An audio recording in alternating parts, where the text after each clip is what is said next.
Kota Chicago kembali akan menjadi tuan rumah untuk konvensi Partai Demokrat guna mencalonkan Kamala Harris dan Tim Walz menjadi kandidat calon presiden dan wakil presiden Amerika Serikat. Konvensi Partai Demokrat memiliki sejarah panjang, termasuk dengan Chicago sebagai tuan rumah.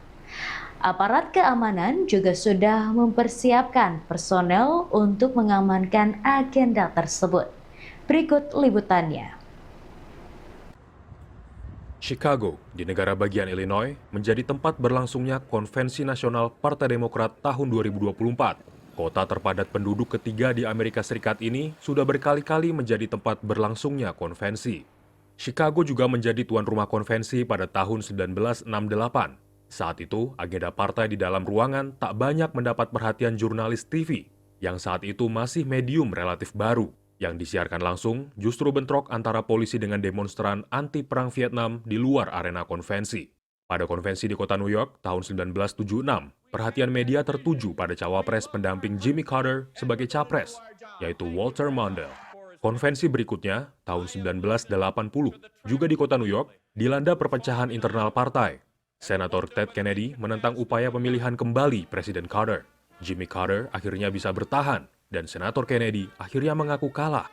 The cause endures, the hope still lives, and the dream shall never die.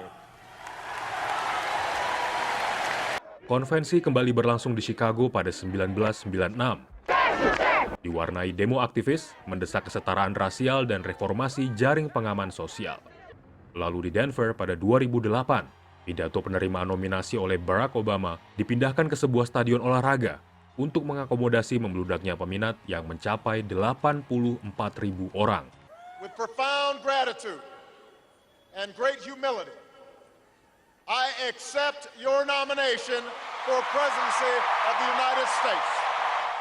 Konvensi pada 2020 berlangsung virtual karena pandemi COVID dan resmi menominasikan Joe Biden sebagai capres. Selama beberapa siklus pemilu terakhir, Konvensi Nasional Partai Politik di Amerika Serikat biasanya hanya sekedar formalitas. Proses penetapan bakal capres menjadi capres resmi nominasi partai telah ditentukan dari serangkaian pemilu pendahuluan yang dilaksanakan bulan Januari hingga bulan Juni.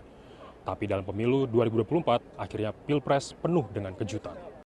Semula Joe Biden akan menjadi capres Partai Demokrat, namun akhirnya mundur dari pencalonan di tengah desakan internal partai. Jajak pendapat saat itu juga menunjukkan Joe Biden tertinggal dalam dukungan melawan kandidat Partai Republik Donald Trump, termasuk di sejumlah negara bagian penentu. Tapi sejak Biden mundur dari pencalonan, Wakil Presiden Kamala Harris yang menggantikannya sebagai capres menguat dukungannya dalam survei, termasuk polling oleh Morning Consult, meski selisihnya masih tipis.